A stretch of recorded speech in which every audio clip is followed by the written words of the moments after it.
Direction maintenant le Sénégal, un musée sous-marin, c'est ce qu'on vous emmène découvrir ce soir. Le premier du genre en Afrique de l'Ouest, il se trouve dans la baie de Dakar. Son objectif, sensibiliser à la protection des océans et aux dangers que représentent pour eux notamment la pêche illégale et la pollution. Le reportage de notre correspondant Nicolas Négos. Une vue exceptionnelle sur l'île de Gorée, au large de Dakar. Mais à 10 mètres sous l'eau, le contraste est saisissant. Les conséquences des filets de pêche abandonnés et des déchets plastiques sont désastreuses. Ces plongeurs sénégalais cherchent la vie dans les fonds sous-marins, mais il est trop tard. La plupart des poissons repêchés sont morts. Si l'air ne rentre pas, ça veut dire que l'eau ne rentrera pas. Né au Sénégal, Rodouane El Ali est l'un des responsables de l'Océanium, un centre de plongée sous-marine et une organisation environnementale à Dakar. Il a passé une grande partie de sa vie à plonger et à nettoyer l'eau de tout type de débris.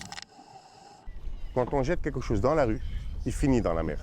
Quand il finit dans la mer, indirectement, il finit dans notre assiette. Parce que le déchet se détruit dans la mer avec les particules, c'est ingéré par la vie sous-marine et aujourd'hui, ça se retrouve dans nos assiettes, parce que les poissons, ils mangent ça. En 2015, le gouvernement sénégalais a adopté une loi interdisant le plastique à usage unique. Mais cette loi est difficile à faire appliquer. Il y a 2 ans, des mesures supplémentaires ont été prises, notamment l'interdiction des sacs de plastique dans les grandes surfaces, par exemple. Des sacs qui se retrouvent au fond de l'eau, comme l'a constaté Muriel Lambert, une touriste originaire des Caraïbes qui a souhaité découvrir une autre facette de Dakar. C'est ma première plongée ici en Afrique. C'est une belle expérience et je pense que c'est une très bonne initiative, donc cette idée de musée sous-marin. Parce que je pense que ça peut sensibiliser sur la protection de l'environnement. L'Océanium a mis en place ce musée sous-marin pour récolter des fonds qui permettront de financer les opérations de nettoyage. J'ai aussi voulu tenter l'expérience du musée sous-marin.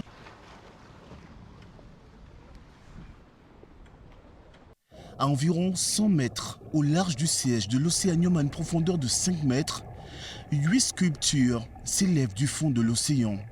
J'ai pu en admirer quelques-unes. Des sculptures créées par les artistes néerlandais et italiens Misha Sanders et Philippe Putzer lors d'une résidence artistique à Dakar.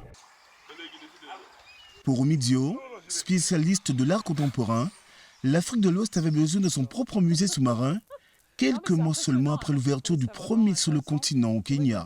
On a vu qu'au bout de 6 mois, les œuvres déjà qui ont été une sculpture en argile est déjà recouverte de vie. Et ça, c'est vraiment superbe. Donc c'est vrai que c'est une autre expérience.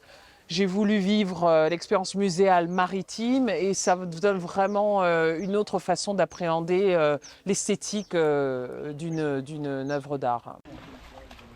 Dès 2023, les amateurs d'art auront la possibilité de découvrir ce nouveau musée sous-marin via la réalité virtuelle. L'Océanium espère que cette initiative va susciter des vocations chez jeunes scientifiques. Nicolas Négos, BBC Info, Dakar.